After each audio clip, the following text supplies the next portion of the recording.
My name is Kathy McGrenra, and I live at Quayside Village Cohousing in North Vancouver. My name is Lisa Dixon. I'm a member of Little Mountain Cohousing. And so this is what we plan to cover, and then we'll have some time at the end for questions. So if we don't cover something that you were hoping to get.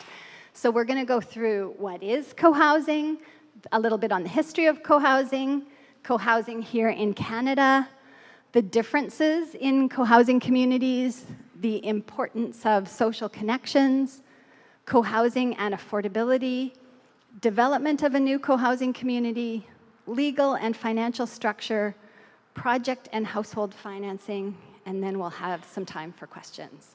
Is there anything glaring there that people were hoping to hear about that you don't see there? No? Okay. And you can always ask a question as needed. Yeah. So these are some sort of 5 things that really stick out for me as important things that distinguish cohousing from other types of housing. So that's my community where I live in North Vancouver. It's the inner courtyard of Quayside Village in North Vancouver. So one important aspect of cohousing is that the future residents are involved in the design and the development of their future communities. Often that's right from the ground, that they're the ones with the idea, and they gather the people and gather the money and gather the consultants, and they go on their way. Sometimes they join in maybe at a later stage, or if a developer is involved, the developer gets things going.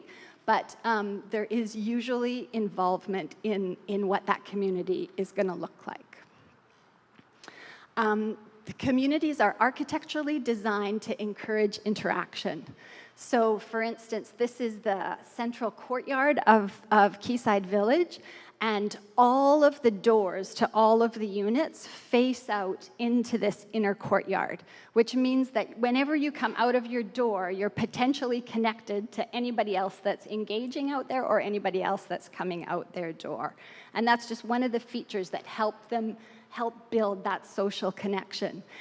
And in Quayside, just the way that our architect was able to develop it for us, to design it for us, there's one unit on the far end that you can't see here that has no connecting door to the courtyard. It only has a connecting door out onto the street.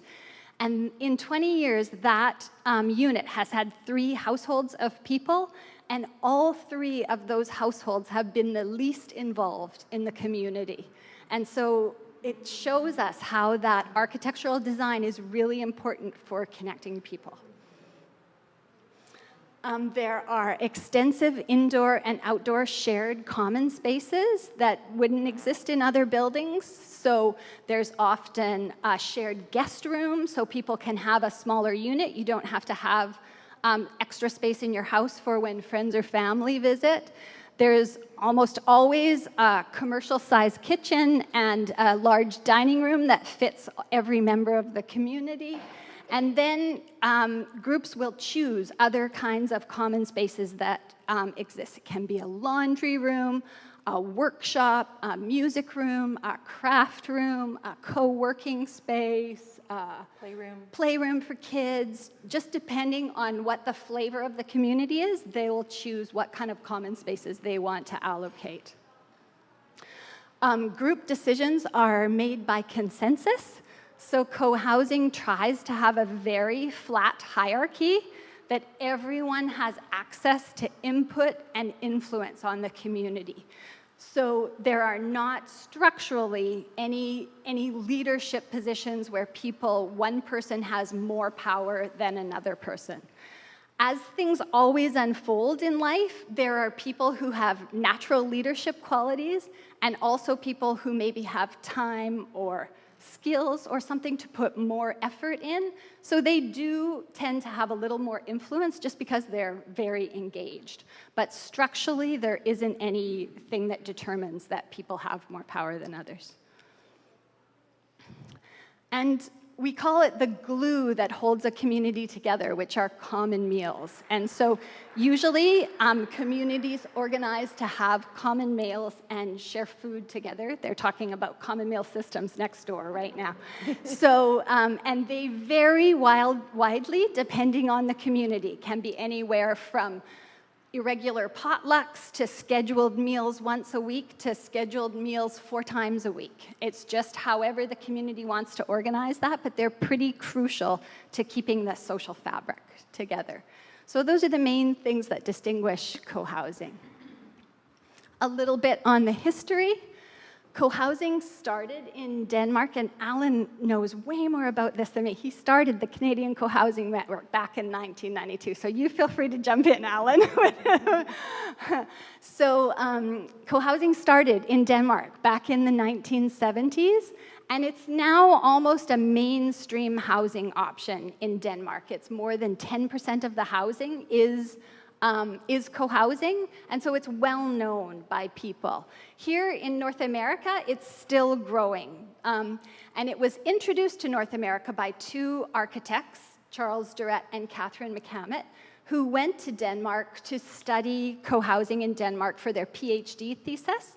And they wrote this book, which is their PhD thesis, Co-housing, back in 1998, and they brought it back to North America with them, and they started communities in California where they live, and then they spread across the states and into Canada. So the first community was Windsong, where Alan lives, and that was established in 1996.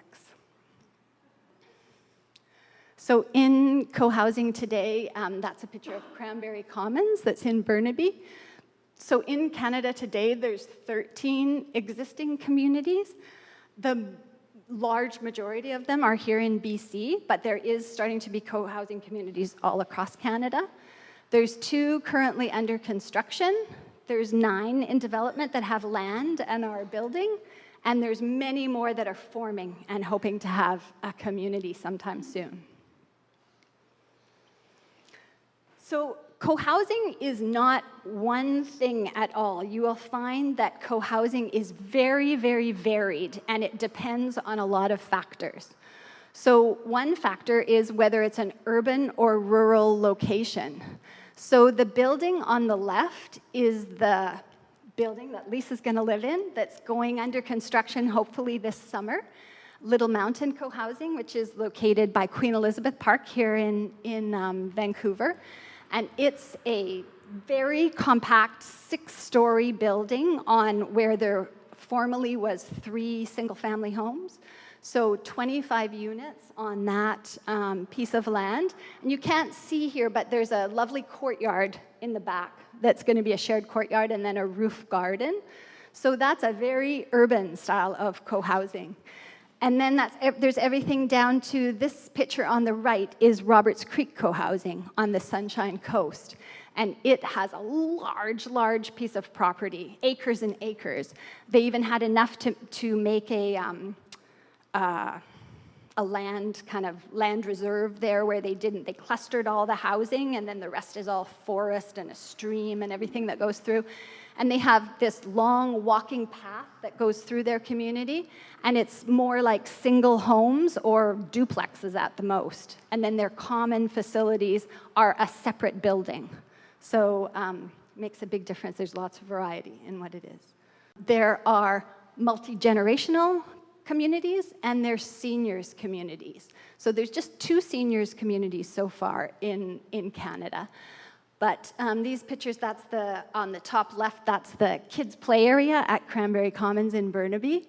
And the one on the top right is members of Lisa's community. That's Alexis, who was there with her mom. She was attending a design committee meeting. And at the break, Mary, who's a woman who doesn't have any children but loves children, went over to hang out with Alexis, and someone caught that picture. I think it's a lovely moment of multi-generational connection in a community. And then the picture on the bottom left is Wolf Willow Co-housing, seniors co-housing in Saskatoon. That was their groundbreaking back in 2011. And then this picture on the bottom right, does anybody recognize that community? I'm pretty sure it's Souk, the Harborside Seniors Co-housing in Souk.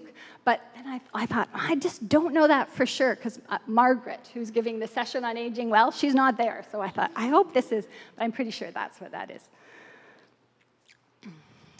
And then The physical design is very dependent on what the future residents want for their design and what kind of common spaces they want. And as we said, it really impacts the level of connection that people feel, how the design goes. So up in the top left, that's the Cranberry Commons dining room, all set up for, it looks like a party of some sort.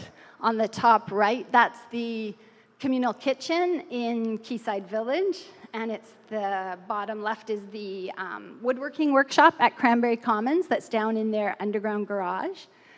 And then the space there, that's our yoga meditation dome room on the 3rd floor at Quayside Village. So all of those, yeah, so it just depends on what kind of spaces that people decide are important. Oh, you want to go that? And it's easy to focus on the physical part of building, and when you're doing the development phase, that's obviously the biggest challenge, is just to get that building built and established so people can actually move in. But equally important, or sometimes more important, is to work on the social bonds of the group. The top picture is a picture of the Driftwood Village Cohousing that's forming their group in North Vancouver, and they're about to start building probably by the end of this year. And that was a baseball outing that they had last year. Katrina, that's in the front there smiling with sunglasses, baseball is her favorite thing to do. So her family organized a community baseball game. And the 2 other little guys that are in the middle, those are twins, Aiden and Mateo. And they had never played baseball in their life. Their dad is from France and has never played baseball, and their mom didn't play baseball either. And they loved it so much that they registered for baseball this year. And they said if they hadn't been in Cohousing, they never would have known about baseball. So, and then down there, it's Cranberry Commons. That's a gang. I think it's some adults helping the kids cook a kids' common meal.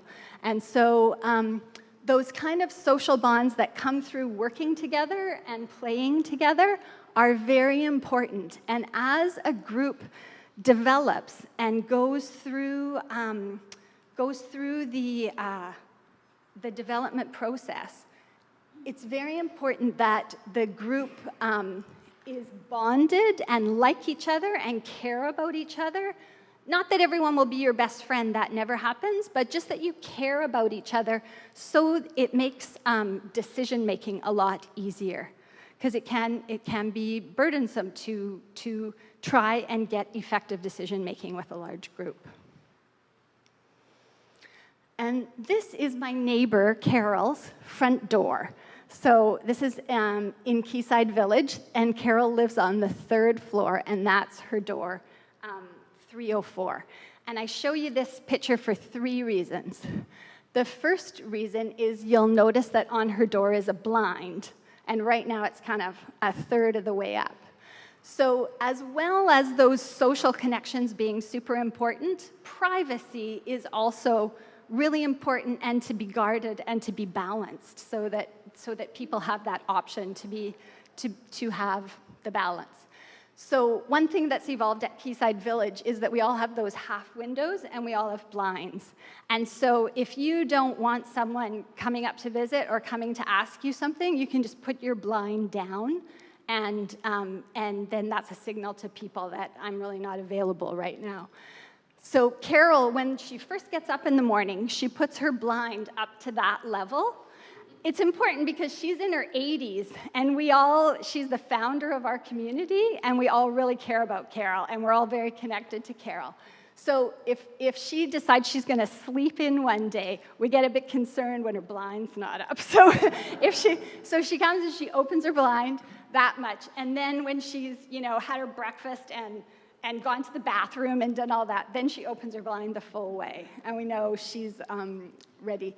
And the kids are all very connected to Carol. She loves kids, and she's like the grandma for everyone.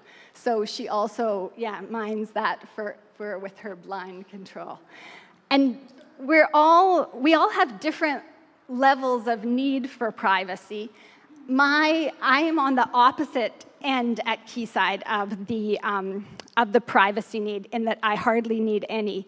And so my blind, I don't have one of those Roman blinds like Carol has. I have the little blinds with slats in them. And the way my unit is organized, when you open the front door, it kind of collides with the bathroom door as you come in. It's a little design flaw. But, but my blind broke after I'd been living there about 2 years, and I never replaced my blind. So my window is open all the time.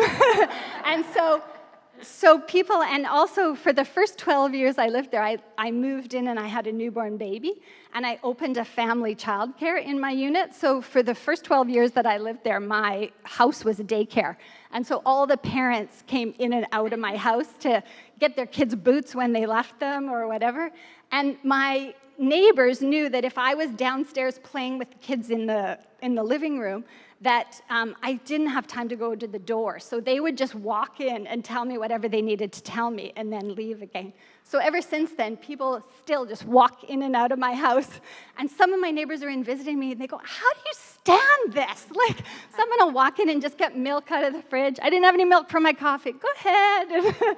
But you can manage that. As neighbors, you start to know what's needed for everybody. I know which neighbors I have to phone them or text them before I'm going to go visit them. And I know which neighbors I can just drop in on. And so you start to know this about people, and you respect those levels of privacy that they need. The second reason, there's 2 more reasons. The second reason it's important is that in this picture, it's pink. It's actually blue now. It was pink for many years, and now it's blue. And Carol started a campaign for everybody to paint their doors in Quayside. All our doors were white to start out with. And one day, early on, Carol was having lunch with a friend of hers who lives in a regular strata building. And her friend was so upset because she wanted to change the window coverings that she had in her place. And she found out she had to ask the strata if she could do that. And she went and asked the strata, and they said no, she couldn't do it. And she was newly back from that meeting where they told her no, and she was telling Carol, I can't believe it, I'm not allowed to change my blinds. And Carol came, and the next month at our community meeting, she said, okay, everybody, we are all painting our door a different color. I'm on a campaign, and I'm after you. And she said, we have to remind ourselves that this is our home and not an institution. And we're going to remember that by having different colored doors. And the third reason it's important is Carol's actually speaking. She's presenting in the Burning Souls panel this afternoon, or later after this today. So you might meet her. She's very feisty. But she told me, I was telling her, Carol, I was going on the radio, and I said, what should I tell? And she said, okay, the best story I have, remember that one about Tal? And I said, oh, yeah, that's a good one. So Carol, as I said, she really likes to play with the kids, and she's really big on children's books and children's literacy. She goes and volunteers at the local elementary school every Thursday morning and does reading with the kids. But so the kids, we as parents, whenever we wanted our kids gone for a little while, we would just say, go see Carol, go see if she wants to read with you. And so the kids did. So Tal, who used to live in our community, she moved in when she was 3, and when she was 6, she'd spent quite a bit of time with Carol. And she came to Carol and she said, after school tomorrow, my friend Angelina is coming over. Can we come up and see you? And she said, oh, sure, come on up and see me.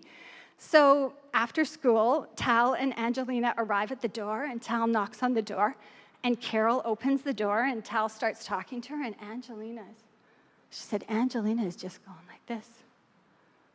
And she goes, well, Tal, where's your friend? And Tal said, Carol's my friend. And it was just for Carol, it was a moment to know that living in cohousing is special when an 80-year-old and a 6-year-old can be friends. So, yeah. Okay. So, how are we doing for time? Okay, we're good. So, affordability and cohousing.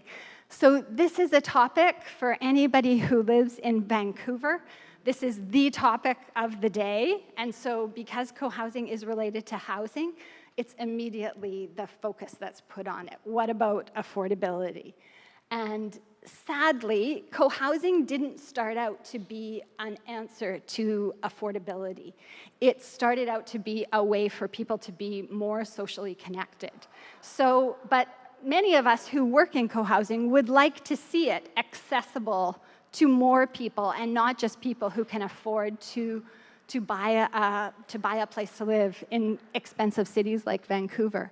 So we're seeking ways to think about how that could happen. So in BC and mostly across Canada, projects are market projects where people buy their own unit and live in them.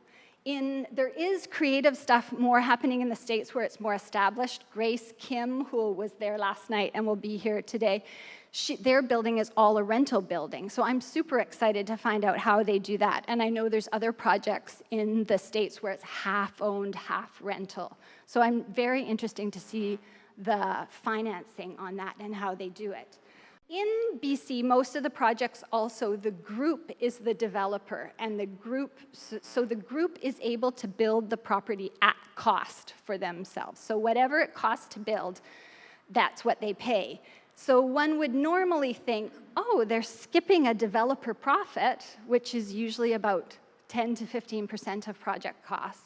And you're also skipping marketing costs, which shockingly in Vancouver, about 5% of project costs can be marketing. So there you're saving 15 to 20% of project costs.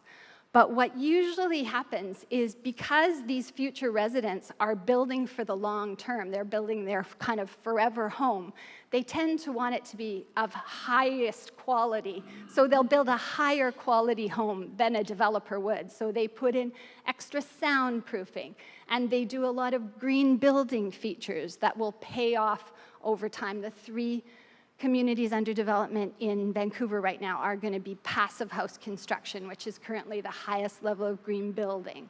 So in that way, groups end up eating into that what would have been a developer profit, what would have been savings that they could have had by the extra construction standards. They don't tend to put in fancy high-end things, but they put in good solid bones. So that's how it typically isn't any more affordable unless a group was just going to build to a regular developer standard. So, but there is some things that make it more affordable, and we're hoping to build on more. So one thing that makes it more affordable is that with all of the common spaces, you can afford to live in a much smaller home. So many of our private spaces in Quayside are actually quite small, anywhere from a 400 square foot studio up to the largest unit is a 1,000 square foot 3-bedroom. And there was a family with 6 kids that was able to live in a townhouse with 3 bedrooms, just because there's all the common house to spread into. So that's one thing that increases affordability. The sharing economy that's possible in co-housing because of all these neighbors that are with you, and you can share all sorts of equipment or equip your common kitchen with all of the kitchen machines that you would need, and then you just go borrow them instead of everybody having one of those, or any kind of equipment like that, tools, anything like that, it's possible to share. And so you can economize in that way. And you can also economize on entertainment, because there's a constant source of entertainment right there. Instead of needing to go out, you can make fun right there with your neighbors. So that's another way. I show this picture of Quayside Village. This is where I live. This is one of the early pictures when we were a rainbow building back then. Since then, we've come to our senses a little bit, and we've painted all the blue area green, so we're not so shocking out there. And when we first moved in, there was a grocery store there. Under the yellow awning, we have one commercial unit, because the 3 houses that were there, the one on the corner was a Greek family that built it, and they made a dome. They had a dome on the top of the house, and they had a little corner store in the front called the Dome Mart. So for years and years, that corner store served the community, but So when we decided to build our building, one of the design features we wanted in it was to have a commercial space there. And it ended up that it was a corner store that went in.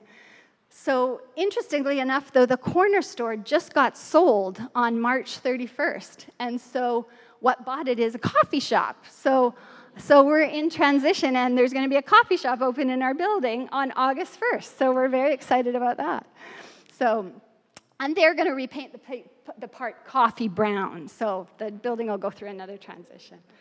But I show you this building just because sometimes co-housing groups are able to work with municipalities to provide further affordability. And we as a group wanted to have economic diversity in our building and wanted to recognize that people couldn't afford a market rate.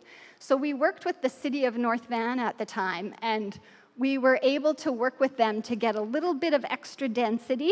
This is 20 years ago, so it was much less complicated than it is now to work with density and municipalities. But they gave us a little bit extra density, and with that density, we were able to build one affordable rental unit that we still have. In 20 years, there's only been 2 families that live there, and it's a nice 2-bedroom place that's under $1,000 a month in Vancouver, which is unheard of. So we're proud we have at least that to offer.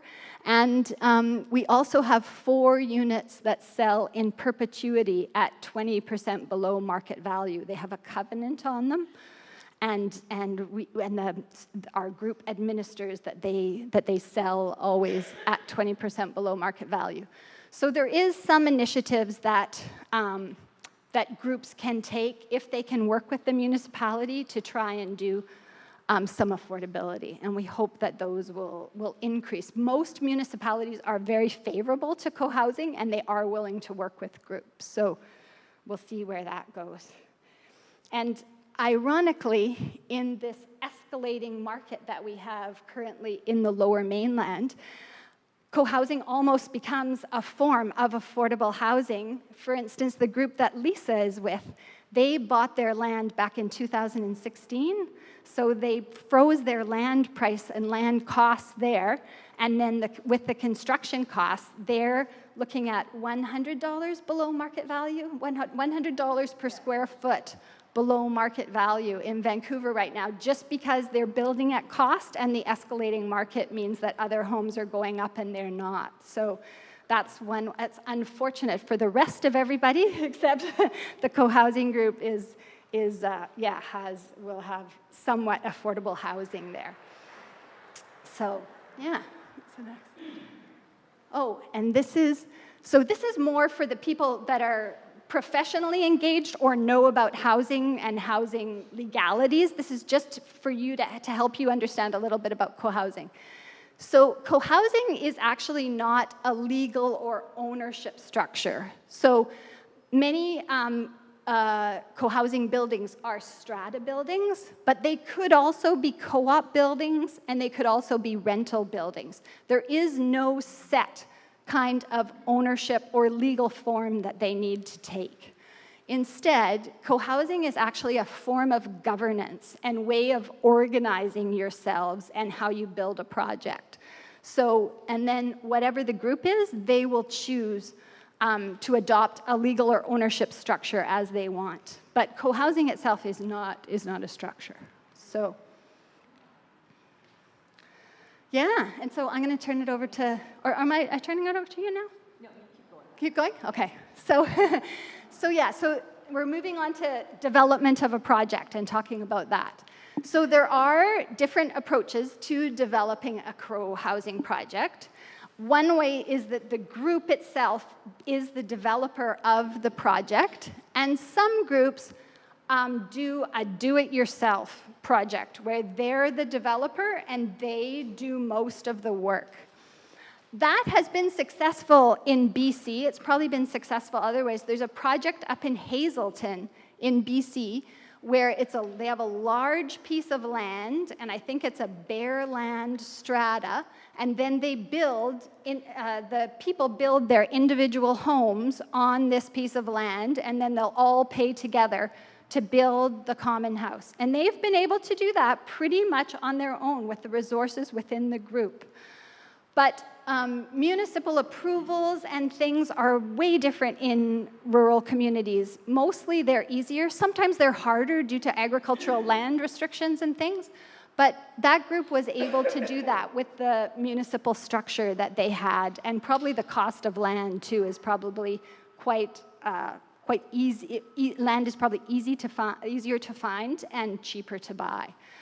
Most groups that try and do a do-it-yourself project in an urban setting fail.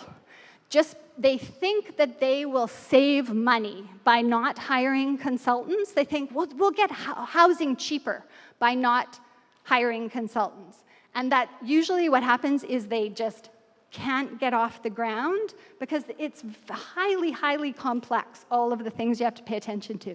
So either they don't get off the ground or they get themselves into trouble.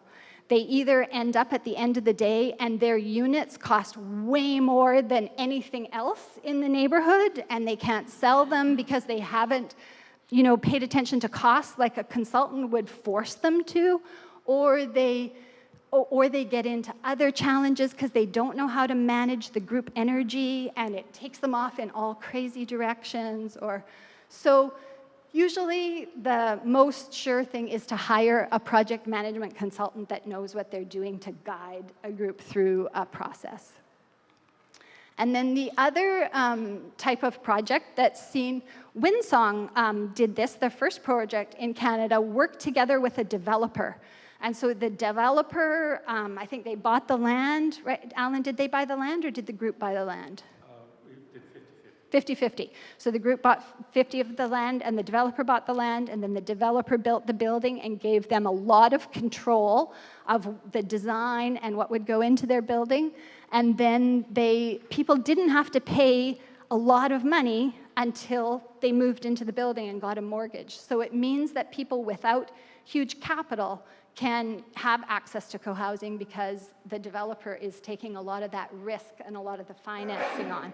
Our Urban Village is another project that's working with a developer to build them a building. They're building a 12-unit building in Vancouver. And but they interviewed 12 developers and didn't like any of them or didn't establish a relationship. And then luckily, they finally found one that's a lovely developer, a social purpose developer. So that's called Tomo. And they'll be here today. And they have a wonderful project going. And I see Marianne here, who's the architect of Tomo. Yeah, it's a lovely, lovely concept that they're very privileged to hook up with Tomo and Marianne, who were already building a very socially connected building. So, yeah, so those are the two options that people have for building cohousing. So the group up there, or we would call that the community meeting, the monthly community meeting where everything happens, the group is the top of the hierarchy. They're who is the client and who makes all the decisions. And then the consultants, so the consultants, the architects, the engineers, anybody that they're going to use is who they liaise with. But those professionals only liaise with the project management team for streamlined of communication. It would be a nightmare for a consultant to have to deal with 30 households of a cohousing group. So usually your project management team handles that role. And then the project management team works with the group and works with the group especially in committees. And often those committees are something like a combination of a legal finance committee that manages the finances of the project, a community building that manages the people of the project, and a design committee that builds how the building's gonna look. And there's some focus people, so members who have more time or more skills or more energy to put in are really engaged in it. It's usually 1 to 3 people there that the project management team would work strongly with those focus members. And then there would be monthly meetings of those committees which form kind of proposals or hash through items and then try and get what they think would be best for the group, and then they bring it up to the group at the community meeting to get a decision on it. So the group level stays the one that's in control.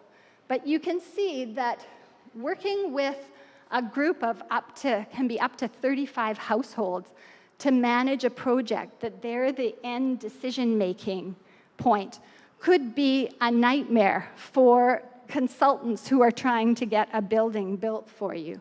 And so that group, you want them to be involved and engaged because it's their future home, but they have to have an efficient and effective decision-making protocol in order that things can come fast.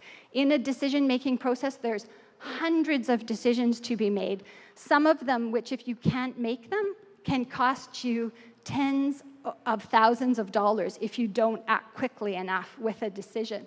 And so the group has to be connected enough and have tight enough decision-making protocols that you can get through a project in an efficient time.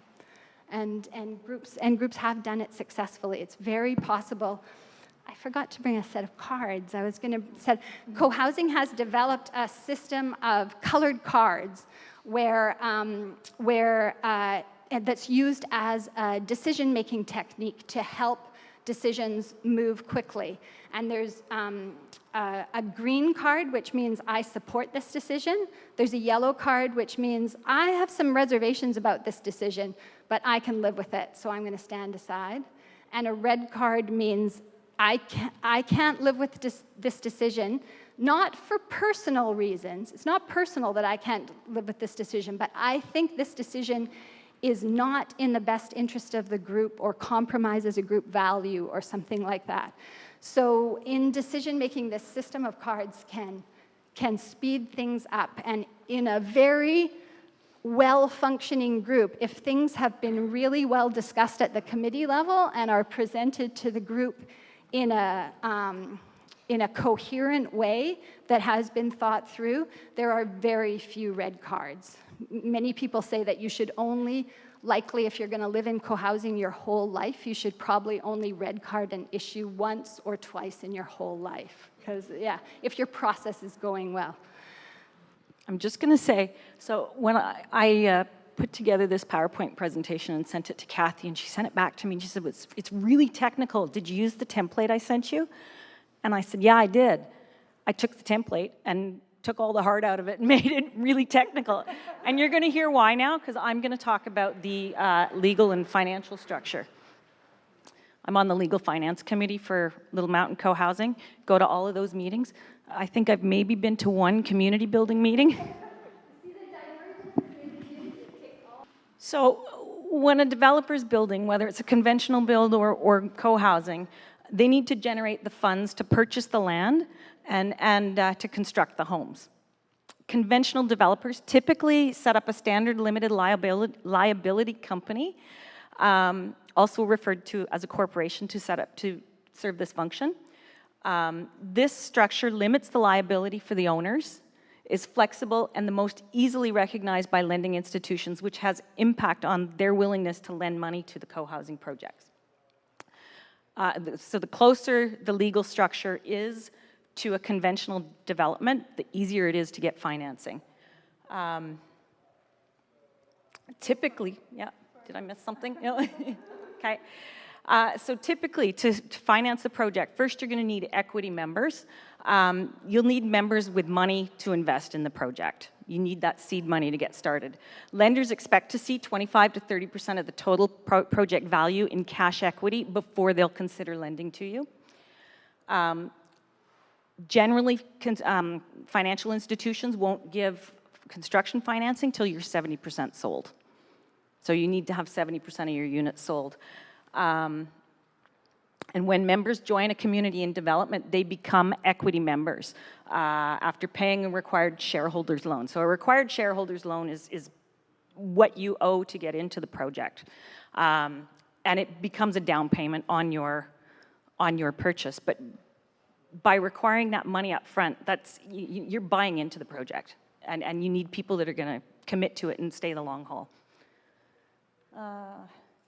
We also, one of the ways that you can reduce the overall cost is by having members who are able put extra funding in. We call that additional shareholder loans.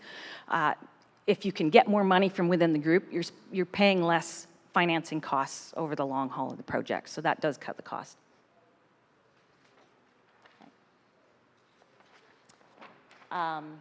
As mentioned before, co-housing is not a legal structure. Typically in BC, after move-in, it's a strata-titled property. The Strata Properties Act in BC works really well with co-housing. But that is a decision that the owners have to make after move-in. I know in Calgary, Prairie Sky is a co-op form. Yeah, okay. So there are different ways of structuring it, and that's a decision that you'll make after move-in. Typically in BC, the strata structure works really well because it's much easier to get financing for individual mortgages after the fact. And you can get individual mortgages in a co-op. It's a little bit more difficult. Yeah, okay.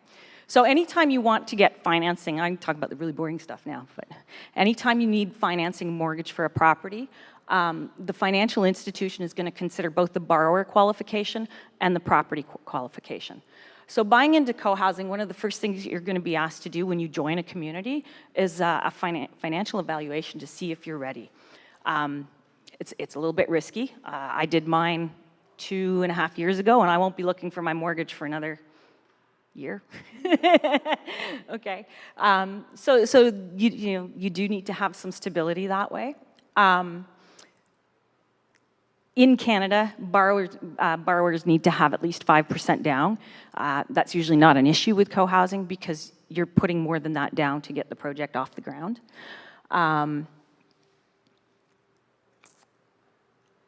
Anytime you have less than 20% down, you're going to be required to have mortgage insurance. So you want to make sure your project is sound and that CMHC or Genworth or Canada Guarantee are going to be available to and approve the mortgage insurance on this. There's also the new mortgage rules, and that's been challenging, I know, for some of the projects we have where people were pre-approved a couple of years ago and things have changed drastically. So that does add to some of the issues with that. And then we have the property qualification piece. So one of the challenges with co-housing is that they are often self-managed. Not all lenders like that. Okay, so that's a challenge that you might have. The biggest challenge is that lenders look at it and go, oh, it's a co-op. They don't understand what the project is, and so don't want to finance it for that reason. So you need to be working with somebody who understands what co-housing is, lenders who understand, like Van City is a great example. Projects are usually self-managed in co-housing through the committees and through participant involvement. They are managed by members, and Little Mountain is going to have, what are they at? They're at a 200 in an urban setting for units up to 3 bedrooms, 1,000 square feet. Yeah, they'll have. We're at 235, I think. 235, I think they're proposing. So yeah, it just depends. At Quayside, our fees are a little bit higher because we're 20 years old now, and all of a sudden we hadn't been so paying attention to getting a fund for as our building aged. So we all decided together, oh, we better do that because we don't want to start having special assessments that shock people. So we proactively raised our fees to start having a rainy day fund. So yeah, but typically buildings are self-managed, so that is another affordability mechanism. Yeah. Just to add to that, I work with strata budgets a lot, and to Kathy's point, you're not paying a property manager, but you also have owners in co-housing who are that much more engaged in their property and tend to look after it better. Kathy probably knows more about the deep history of Little Mountain, but I heard about it right near, I heard about it in 2015 and showed up at a meeting, and there I was. And co-housing had been on my radar actually 20 years ago when I moved to Vancouver. I looked at Winsong and went, no, I don't want to live in Langley. But it's been on my radar. So that was 2015. Our group formed very, very quickly. We were, at one point, we had to cut off membership till we had land because we weren't sure how big of a building we would end up with. And so we were able to add 5 more members after we got land. We purchased the land in January of 2016, took possession of it in April of 2016, and I think at this point we're hoping to move in February of 2020. Yeah. I like to share this story with people that I've lived in the place I live in now for about 12 years, and we all kind of moved in at the same time. And I've become very good friends with my neighbors. And I had read about this information meeting and was on my way to an information meeting, got a call from a client, so had to go deal with that. Came home, and that night my neighbor came over and said, "You'll never guess what we did today." And I said, "What's that?" She said, "We joined a co-housing community." And starts telling me all about this. I'm like, I saw you guys leaving. I was on my way to that meeting and I didn't make it. So they had all their meetings with our consultant team that week and got all the information and all the legal stuff and everything. And they'd go to those meetings and come home and share it all with me.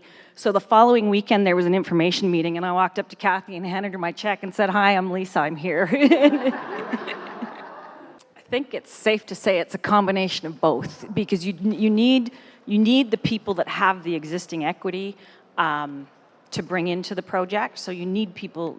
Typically, homeowners. I know our group. We had homeowners who sold their houses at the beginning of the project to put that money in. There's other people like me that I'm still got mine, and I'll have a great 2-bedroom townhouse for sale in a couple of years' time. And then we have other people who this is their first home and they're coming in as first-time home buyers. So you need that full range in order to get the diversity and in order to get the funds.